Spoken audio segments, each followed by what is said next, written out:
is a horrible proof. Welcome to the March 13th Planning Conference.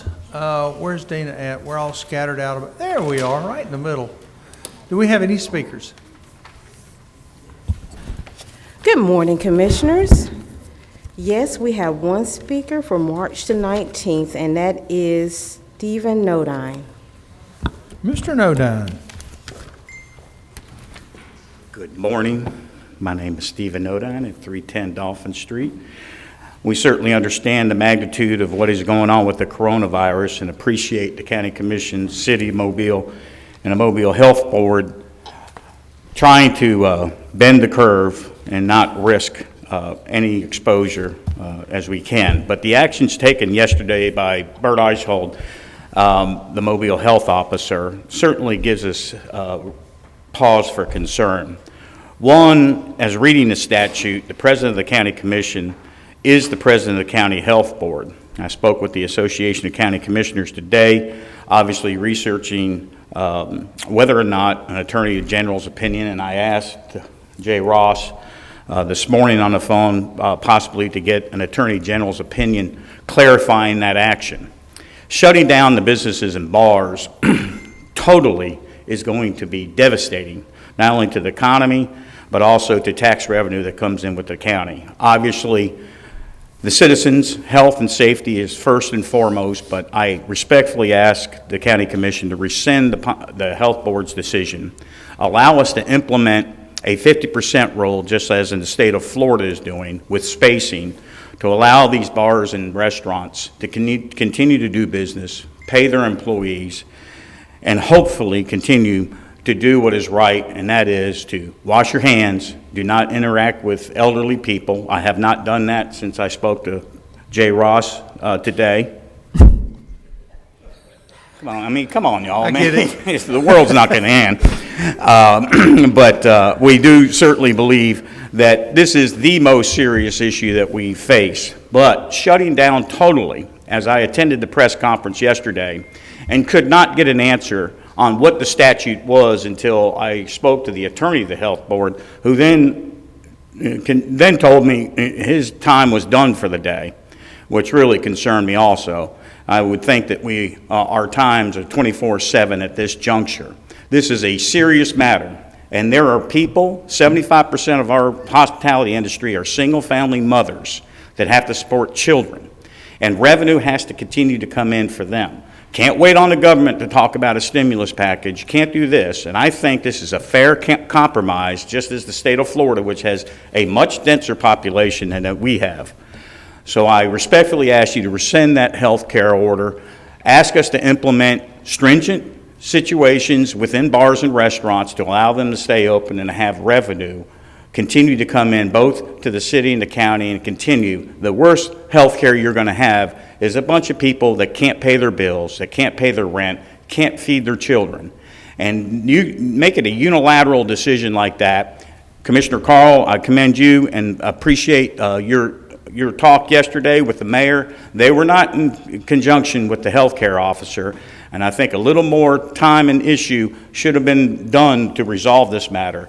And so if it takes an Attorney General's opinion to get clarification on whether or not you can rescind that, Jay, I don't know how much research that you've done since we've spoken, but it does give you the authority as the President of the Commission to control the Health Care Board because you control their funding.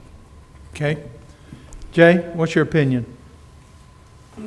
Mash the button yeah. Well, Commissioners, I've been looking at this for about 30 minutes this morning. I did talk to Mr. Nodine, and things sometimes they change. Much they change, they stay the name, don't they, Merceria, with him being here in the past. Be that as it may, the statute, we're still researching it, does not appear to me to give the Commission President the authority to overrule the county health officer. The statute that I've looked at doesn't say that the chairman of the county commission can overrule the county health officer. Well, Jay, let me ask you a quick question. But perhaps an AG opinion could be done to clear it up. Was there a meeting of the county health board? Did they take a vote, or was this just a decision by Dr. Eichel? We have no idea. Well, I suggest that we find that out. Well, and if you look at the listing, I'm not as listed as chairman on their website either, so. Yeah, I just Well, discovered it is that. under, well, I'm assuming this Constitution gives you that authority. Well, I haven't looked at that statute. It adds that the chairman of the county commission becomes a member as long as he or she is a member of the commission. Member, not chair. That's correct. That means he couldn't At become a chair. least as a matter of practice, the county commission president has not chaired because there is an elected chair Well, from the there was- body of the board, but I haven't read the statute, so I don't know what the state statute indicates. So the statute that we've been looking at, just for the benefit of the commission and Stephen, the county health officer shall, blah, blah, in accordance with law, institute immediate measures to prevent the spread of disease and shall forthwith report the facts to the chairman of the county board of health and the state health officer. And it goes on and it talks about that. So I'm trying to get someone in my office to look up some attorney general opinions, see if there's any authority for a county commission to overrule it. It's too early to know if that's the case. Well, I mean, again, if that's not the case, and if you can get an attorney general's opinion that states that, you phoned them to begin with, and I'd like to know if there was a health board meeting and whether or not everybody's consideration was taken into effect. All we're looking for is a compromise here. Obviously, we want to keep the health and safety of all the public at hand and follow the rules that are set forth by the CDC and what the governor is trying to say. Also, to take a look at what Florida's doing, and their massive turn. 75% of your businesses are determined on what sales tax revenue is going to come in here. So let me read this to you. And as Jay was, it's 25-3-5, and I don't think That's it's been right. amended since then. It does not appear that it has been. 2018, is that right, Jay? Yes. To make a thorough, well, and I don't know of any case that has been determined here in Mobile County yet. Apparently, we have trouble getting testing kits, so I don't know. And I understand that, and again, the Let law. me do this, Steve. No one's a bigger fan of the working man than I am. You know that. Oh, no. And I'll do everything And I I can do appreciate to it. get everybody back to work. But I think we're at a stalemate at this point because we have legal staff telling us that we don't have precedence over this. There was never a vote taken that I'm knowledge of. I was at the 7:00 a.m. meeting Tuesday morning. It's a scheduled meeting.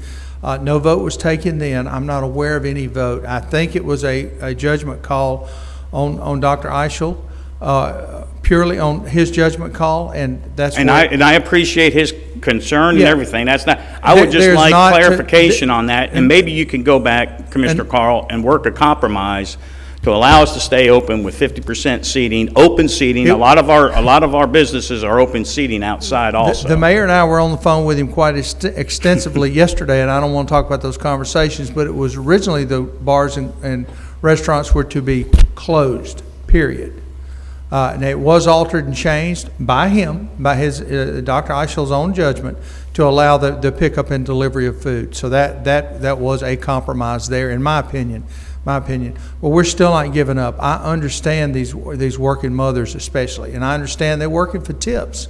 And I encourage anybody, I deliberately didn't bring lunch today. I'm going to call in my order, I'm going to pick it up, and I'm going to make sure I tip those folks very well. Make sure it's a spot of tea. Yeah, okay, there you go. But we're doing I know. everything we I know can you do. I'm going to, at the end of the meeting, I'm going to address some issues that we're working on today. We've put a committee together of our folks. We're working with the city folks. I want to try to catch the other commissioners up to it, because as you know, we don't communicate on issues that we may possibly vote on.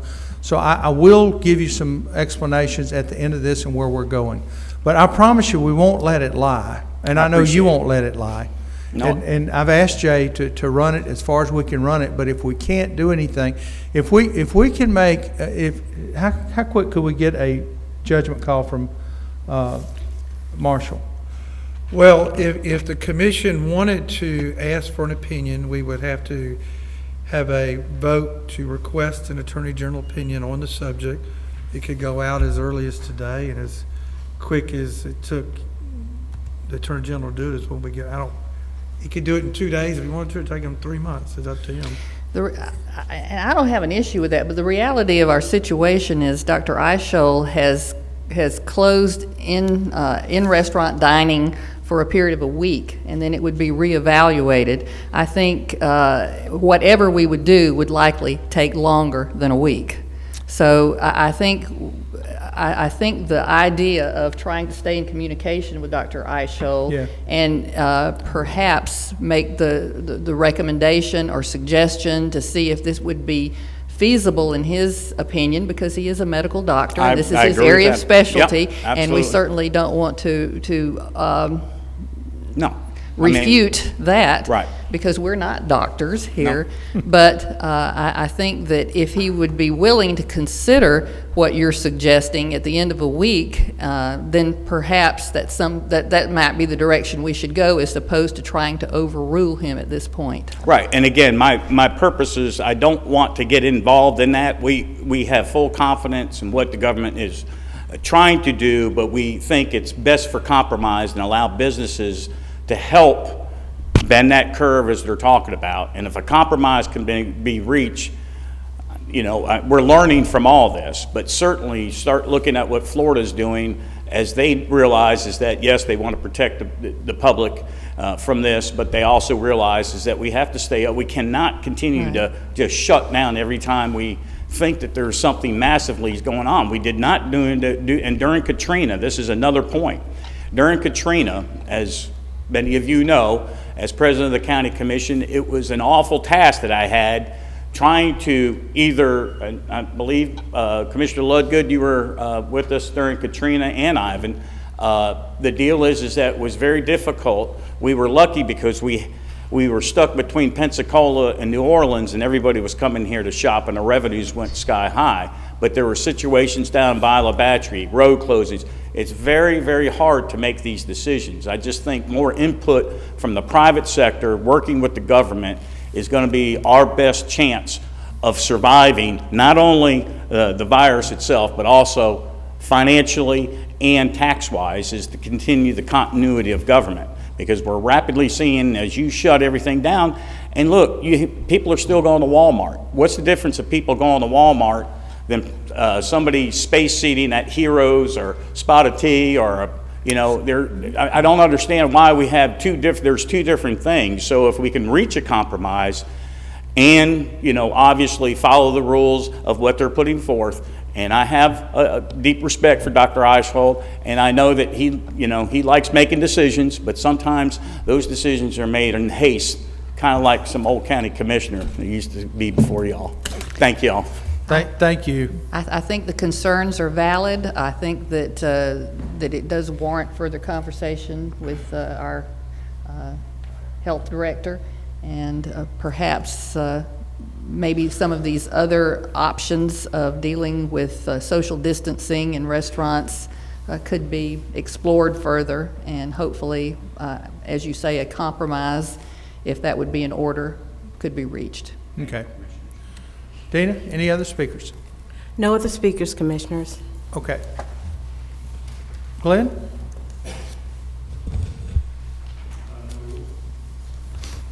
Number 1, consider approving the minutes of the regular meeting.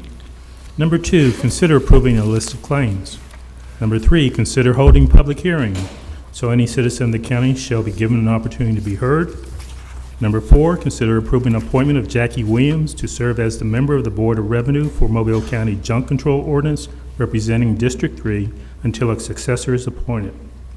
Number 5, consider approving CDP 12320 contract with Saraland Area Chamber of Commerce in the amount of $10,000 from District 1 funds for operational expenses.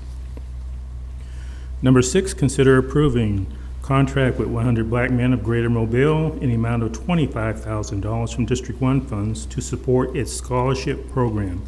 Number 7, consider approving contract with Visualize Everyone That Serves in the amount of $5,000 from District 1 funds for operational expenses. Number 8, consider approving contract with Dearborn YMCA in the amount of $13,000 from District 1 funds for the National Black Heritage Championship Swim Meet. Okay, we can pull that one. Just suspend that for now. Just pull it from the agenda. Yes, ma'am. Which one are we pulling? Number 8? Number 8. Okay.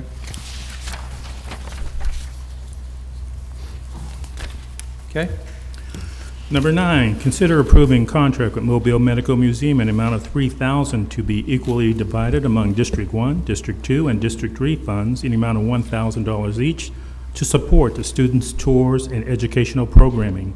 Number 10, consider approving contract with Alabama Cooperative Extension System in an amount of $5,000 from District 1 funds to support its Mobile County Urban 4-H and Youth Development Program.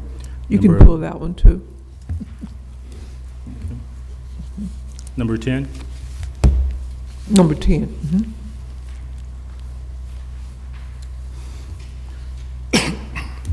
Number 11, consider approving contract with Alabama Cooperative Extension in the amount of $1,000 from District 3 funds to support its Mobile County Urban 4-H Animal Science Program.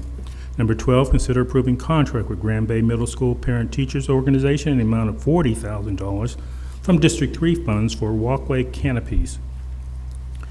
Number 13, consider approving and amending 2019 capital improvement plan to add project and estimated costs as follows: $30,000 renovation of property at 335 North Ann Street, Mobile, Alabama. This amendment creates project renovation of property at the Ann Street, Mobile, Alabama, and allocates $30,000 from District 1 unnamed project to CIP 2019-001M. Number 14, consider approving amending the 2019 capital improvement plan to increase costs for project CIP 2019-001J renovation of the Davis Avenue Library from $40,071.52 and decrease 2019 CIP District 1 unnamed projects by $40,071.52. 15, consider approving lease agreement between Mobile County and Grand Bay Union Athletic Association for the use of Odd Fellows Park, also known as Festival Park, commencing April 1st, 2020 and ending April 30th, 2020 with a month-to-month option to renew. 16, consider approving renewal of annual maintenance agreement with Elite, a Thompson Rudos business for Mobile County Attorney's Office for $1,786.88 for the term of May 1st, 2020 to April 30th, 2021. 17, consider approving the cost of Alabama primary runoff election to be held July 14th, 2020 for the total amount of $274,527.50 as follows. do we get a refund back, Judge, from the July 31st? Where does that money go? Where does that money go that we put up for the 31st? In what regard?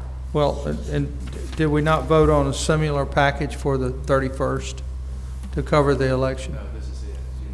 We amended Yeah. it. Okay, we're amending it, so that's my answer then. Okay, thank you. Number 18, consider approving the annual service rating of County Engineer W. Brian Kegley II. Number 19, consider approving the annual service rating of Public Works Director and Chief Engineer of the Division of Public Works, Richard A. Mitchell. 20, consider approving the application of Eminence Promotion for a special events retail liquor license for Southeastern Combat Championship, District 3. 21, consider approving application of Swayon for off-premise beer and table wine license for District 2. And 22, consider adopting a resolution authorizing requests of the License Commissioner Office to dispose of certain items. Can we, on item 20, do we know the date that was supposed to, that's a special events license? Do we know the date that was supposed to be held?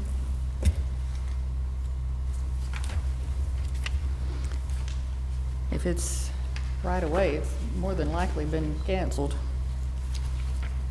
Actually, I saw something somewhere that said it was still on. So.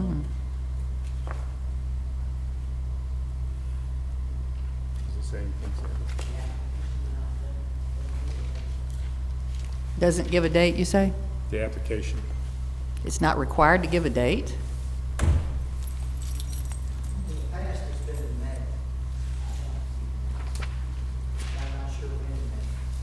It says it from, looks like 5/2, Auditorium of Abba Shrine Temple. So it'll be May the 2nd, if I'm reading this Okay. right. Okay. And it says a business license was issued for May 1st, so it's probably around the Special event, starting date, May 2nd, ending date, May 2nd, 5/2/5/2.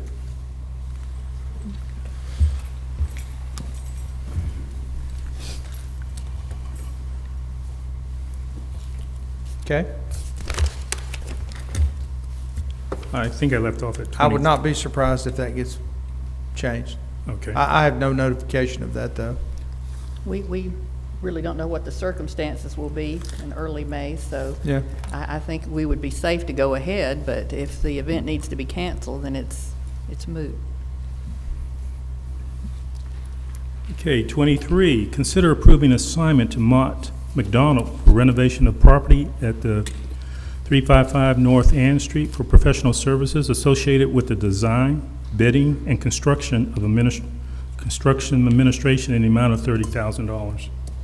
24, consider approving change order for Chickasaw Park Administration Building and ADA upgrades with Thomas Industries, Inc. Change will increase the contract by $19,000 to $86.45 to cover additional site work and related testing, sewer, and electrical work. The new contract total will be in the amount of $699,261.45. 25, consider approving cancellation of bid and reauthorize to advertise for bids North Tower boiler upgrades and vent replacement. The amount of funding required for this project is currently unavailable. 26, consider approving change order renovation of Davis Avenue Library, Tyndall Construction.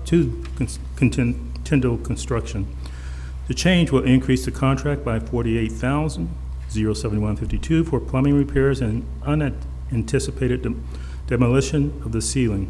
The new contract total will be in the amount of $717,201.52. 27, consider approving sponsorship with Positive Dental Impressions, doing business as Dedicated Dentist, Inc., in a total amount of $500 to be divided equally between District 1 funds in the amount of $250 and District 2 funds in the amount of $250 for its free dental day event. Where will that be at? I think that one's also in May. I don't know.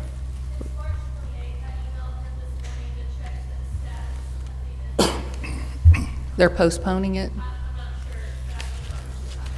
For Okay. $500, we're basically just covering supplies, it looks like. Mm-hmm. Yeah, good. So if it's being postponed, then it'll still be utilized. Well, we'll have to work around a lot of those hurdles. I was thinking it was postponed to May, but maybe I was mistaken. Number 28, consider approving to rescind action in March 9, 2020 minutes, agenda item number 11, approving sponsorship with Dauphin Island Heritage and Arts Council, Inc., in the amount of $2,000 from District 3 funds for its annual Dauphin Island Native American Festival. The event has been canceled due to concerns regarding the coronavirus pandemic. 29, consider approving assignment to PH&J for project vehicle maintenance facilities for Camp 1, 2, and 4 for professional services associated with design, bidding, and construction administration in a total amount of $258,227. Number 30, consider approving contract with Assistance League of Mobile in the amount of $500 from District 2 funds for assault survival kit supplies. Number 31, consider approving application for transfer of off-premise retail beer and table wine license from GB Operations, Inc. to Sri Hari Krishna, Chevron 188, District 3. Number 32, consider approving application and accept subsequent grant of $373,286 from the Corporation of National and Community Service for the Foster Grandparent Program. County match is $103,671, and the grant period is July 1st, 2020 through June 30th, 2021.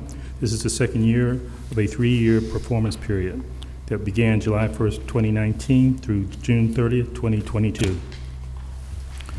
Number 33, consider approving application and accept subsequent grant of $366,793 from the Corporation of National and Community Service for the Senior Companion Program of Mobile County. County match is $144,352, and the grant is for the period of July 1st, 2020 through June 30th, 2021. This is the third year period of a 3-year performance period that began July 1st, 2018 through June 30th, 2021.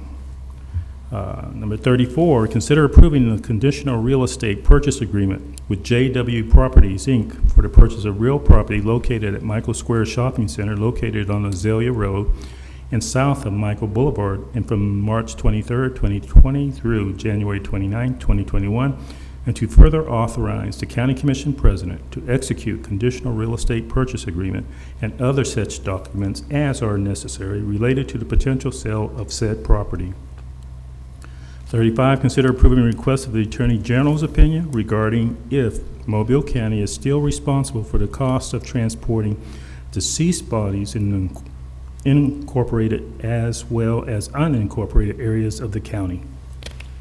36, consider taking the following action on bids.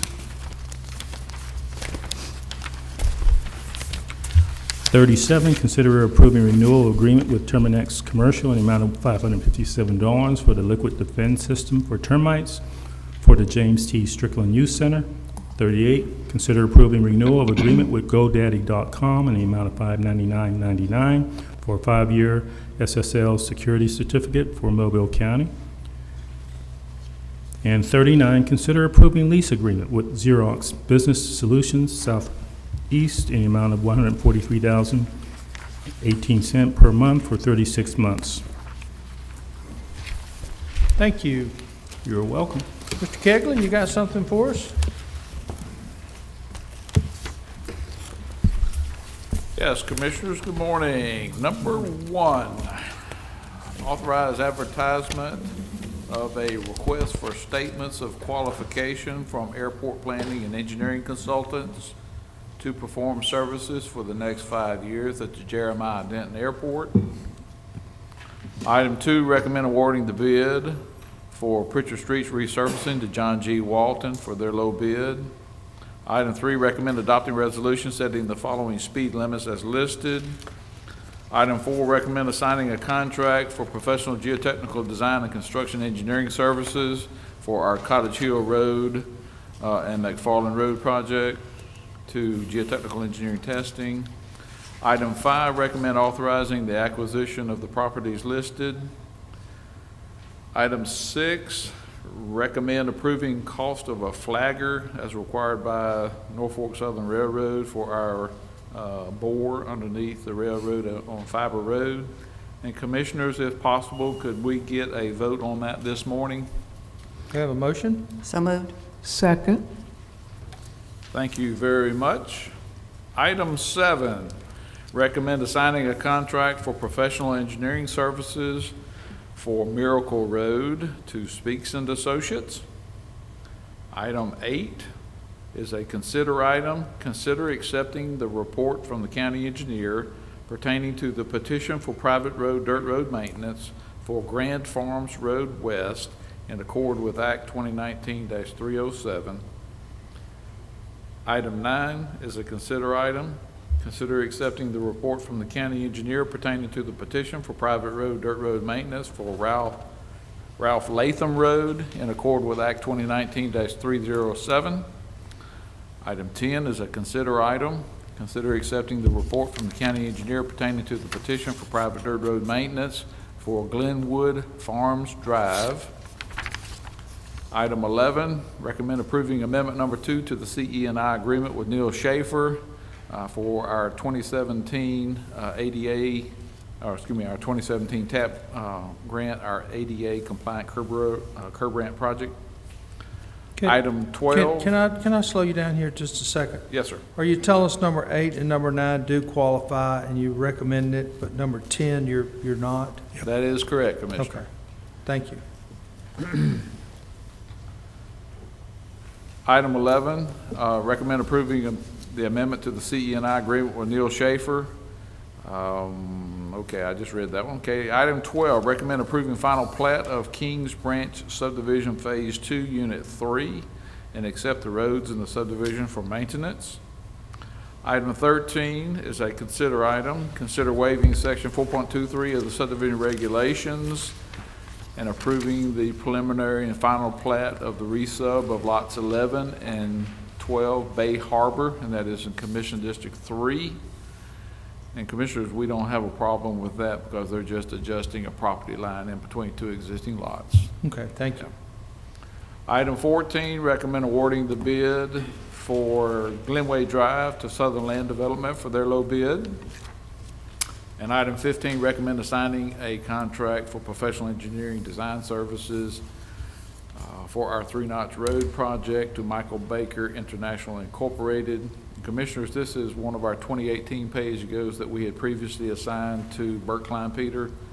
And there's been a shakeup in that organization, so we're asking to rescind that assignment and allow us to move ahead with assigning this to Michael Baker International.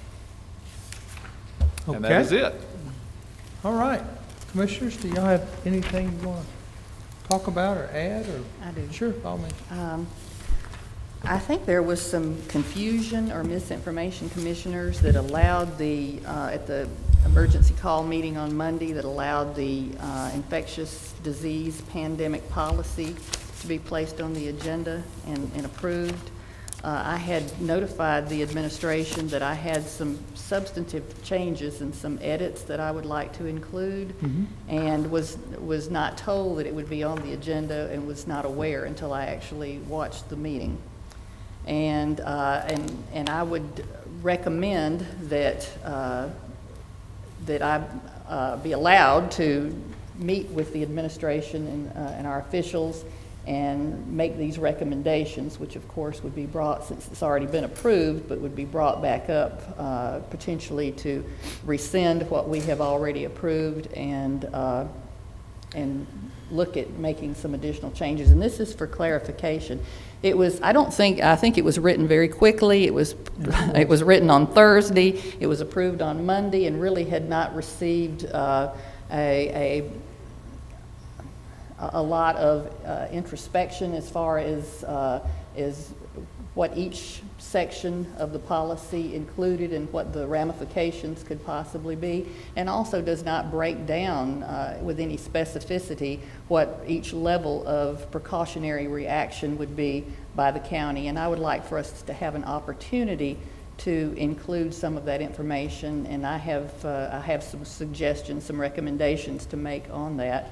Well, your background certainly qualifies you more than us, so I don't have a problem with that, but let me ask the question of Jay. Jay, from a legal standpoint, I know the governor gave us some, a little more leeway on this Open Meetings Act. Can Commissioner and I talk about this? Well, what the, as I read it and what is coming down this morning from the ACCA and the Alabama League of Municipalities, is that the Open Meetings Act allows for telephonic or in-person communication related to items that would be forthcoming on an agenda. Current law generally is that for there to be decorum, as Commissioner Hudson and I talked Monday morning, Commissioner Hudson had to be there in person. With what the governor did, among other things, yesterday, was to allow communications with elected officials in a setting telephonically or video and not in person. That's the only waiver of the Open Meetings Act that I am talking about. Commissioner Carl makes reference to another provision the Open Meetings Act allows, is all three of you know, two members of a governing body to talk on background items that arguably would not be voted on. So My question is, can we? I don't believe so. I think the discussion and debate needs to be in public.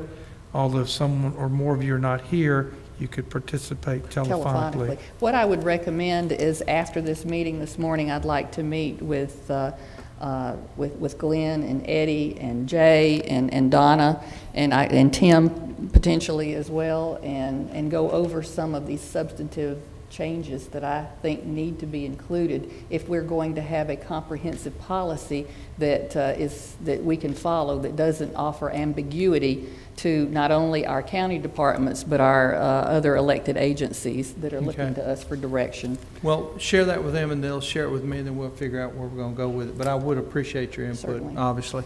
I think what I'd like to see is whatever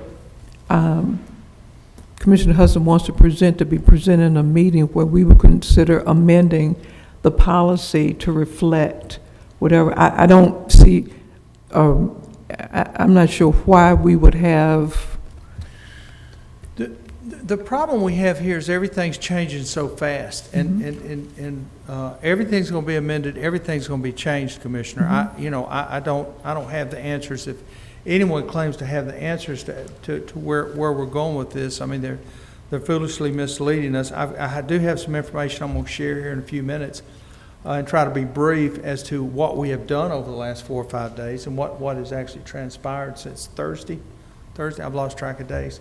Thursday, and some of the things we're trying to move towards.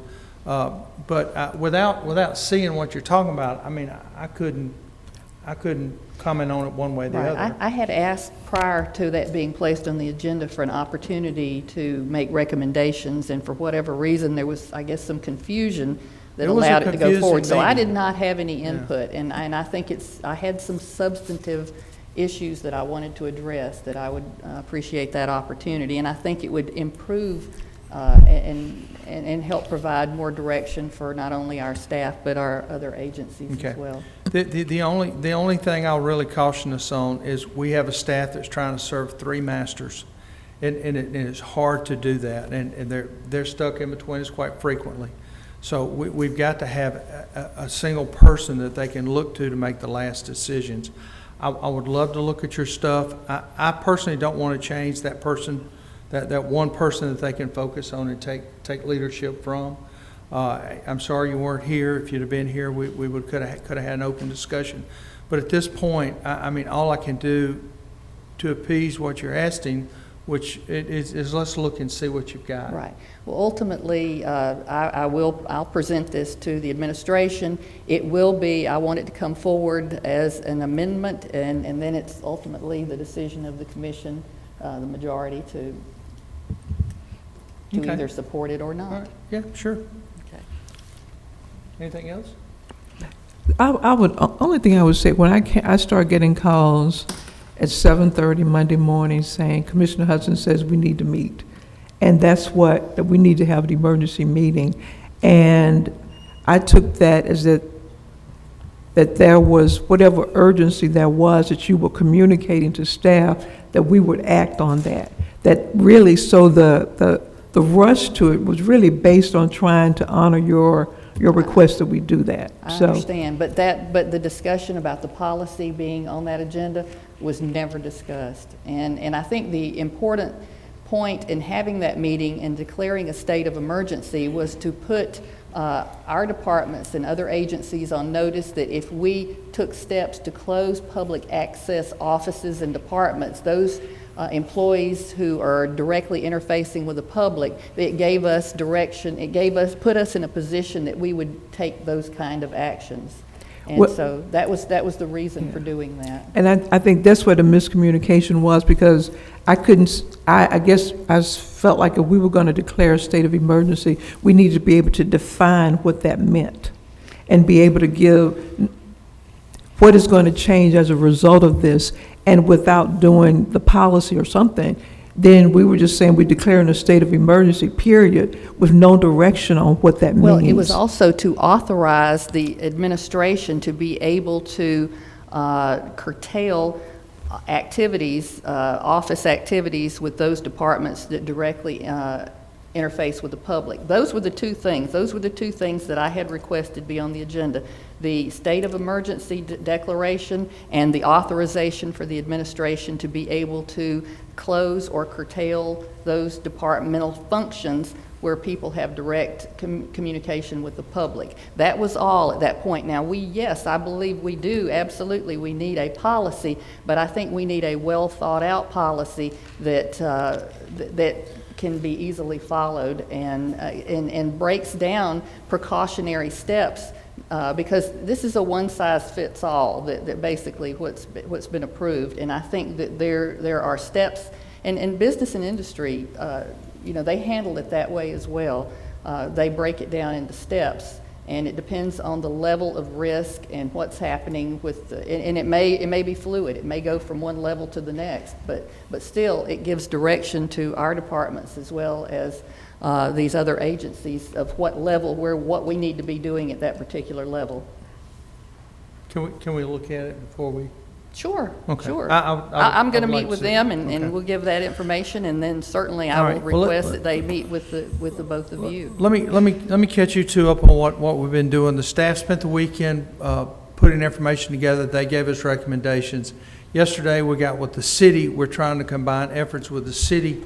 They have some resources that we don't. They seem to be ahead of us on some of these decisions that are being made. So we are exchanging information back and forth. Today, our focus is on sites. We have learned that we do have several test kits headed our way. And right now, we're working on putting sites together where we can actually set up these drive-through clinics. There will be drive-through clinics, and we will be able to address the people that feel like they've either contracted it or feel like they have it. We do not expect any mass outbreak from the things that we have actually done here.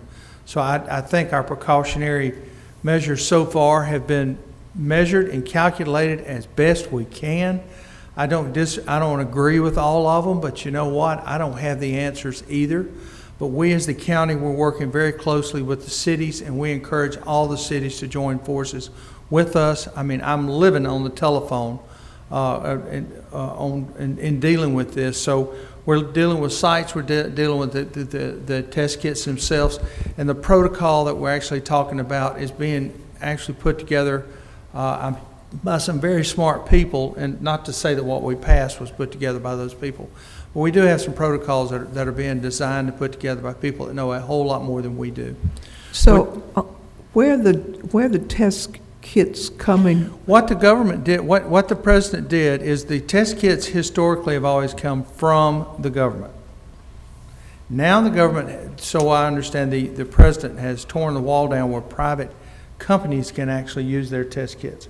So they're going from a 3-day window to a 1-day test cycle that they can test it. So we have through the state, cooperation with the state, we have several kits that are on the way to Mobile area. I can throw a number out there, but I can't tell you it's exactly right, but we're talking about it in thousands. So you're, Okay, so that sounds very different than what Yeah. Dr. Isho said yesterday. No, well, let me just back Yeah. up.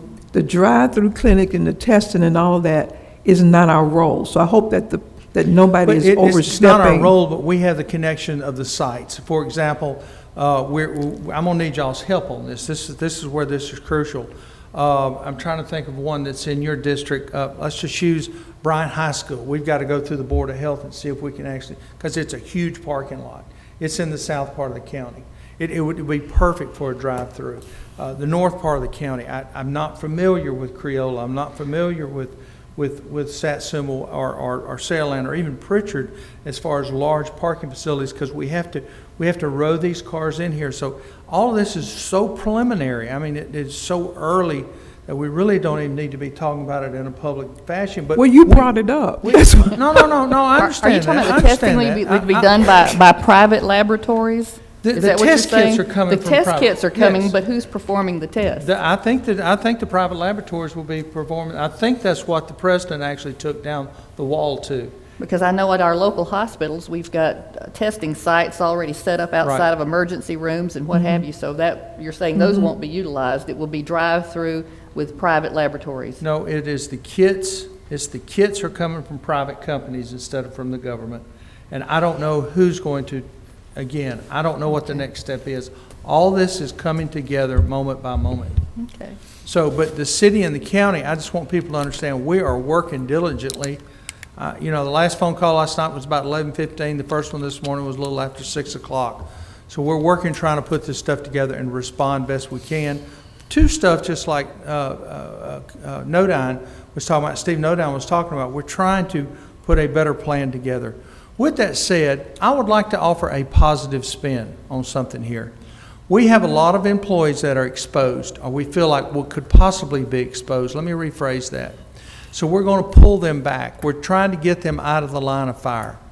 Why can't, commissioners, why can't we utilize those people on this 2020 census, utilize their time and their efforts to start making 2020 census calls and encouraging people to do their census? If we're paying them, they're in the back rooms or even at home, for that matter, calling these census and encouraging people to do the census. I think it would be very positive. I think what we can do also from that is we can start targeting and looking at our elderly population that may be homebound, that may need some simple help, that's worried about power being cut off, worried about gas being cut off, worried about water being cut off. We can share with them what we know from the power company, water company, gas company as in relation to cutting their bills off, because so many of them go to a public place and pay by cash. There's still quite a few out there. So if we can use our staff and put together a very simple rule of conversation here, obviously we can't be big brother and fix everything, but at least we know where to direct them. If it's a food issue, if it's a locked-in elderly person, we know the food banks, we know the people to contact, we know who to reach out to. We've got a lot of county vehicles that are going to be sitting still. Can we help? I know the city did this yesterday, but can we not help actually deliver foods to these homebound people? They can't get back out. I mean, I would like to see us get proactive here and try to turn this lemon into lemonades and try to look like we're trying to help the community versus sitting around trying to figure out how bad is it going to get. I honestly think it's going to blow over. I honestly think we've done our job. I think we've done it well. I think we've educated everybody. Look at this room, everybody's separated. I mean, obviously the tape helps in some cases, and some it doesn't. I see a few county employees that may have, oh, you are right, I'm sorry, wrong. But you know, let's be positive. You know, let's take a positive role in this and try to use the resources we got. The 2020 census, my gracious, we need help with that. And everybody's getting those census right now. I did mine last night. Commissioner, on the census, they've hired thousands of people and have gone through stringent background checks, and they have people on the payroll to do that. I agree, you know, we should be looking for ways to assist wherever we can, but there are people who are already out there doing that who've been trained by the Census Bureau and are being paid by the Census Bureau to do that. I'm not even sure how we would get into that, how we actually interface with that. Well, that was just one idea. Let's move to, you know, what else we can do. Let's start thinking that direction. One of the things that we might be able to help with, we already have a direct line for people who are in need. That's 211. All they got to do is call 211, 211, then can direct them to whatever resources. Maybe we can reach out to 211 to be an additional resource for them with some of the needs that come in, because that's the entry point for needs, 211. But 211 is city only, right? No, 211 is the entire county. It's a national network that we help to fund for needs. It's 211. And if we can notify the director of 211 that we have vehicles available to do deliveries of food for the kind of needs that come in, but that's the entry point for needs in our community. I think, Commissioner, what you're referencing is some reassignment of duties of people who are on the front line, and I think that there again, the policy governs, you know, how we react in these situations, and that's one thing that I wanted to look at covering on a level 2 is if there could be some reassignments of duties, but certainly not any kind of duties that would put them back in at risk, you know, with if there's an infectious problem out there. But I think that there could be some reassignment of duties, and that there again, we would rely on the policy to give us the framework of what we should and shouldn't do during an infectious pandemic period. As you can tell, we don't have all the answers. All right. Anything else you want to update us about? No, I think I'm pretty much through with that. No, I think I'll keep the rest of it to myself. This Look, is, just this a is a little- work session. We're here to discuss. Just a little too early to talk about some of it, so. And it's being live streamed, and I know people are having the same questions we're having as they're listening. Yeah, we all have questions, and we're all working together, and no one has the answers. It's when we get input from everybody that you know, we're Americans. I mean, look at 9/11. Look, and nobody wants to live back through 9/11, but look how we came together as Americans. We dropped labels. We dropped our identity. We become Americans, and that's where we've got to become. In the community today, we've got to quit being, we got to, on one side or the other. We have to be Americans and take care of our own. And our own are homebound right now. And we need to focus on those people. I don't know how, don't have the answers, but I do have the ability to start asking questions, and I'm not scared to do that. So, with that said, anything else to address? All right. Y'all have a good week.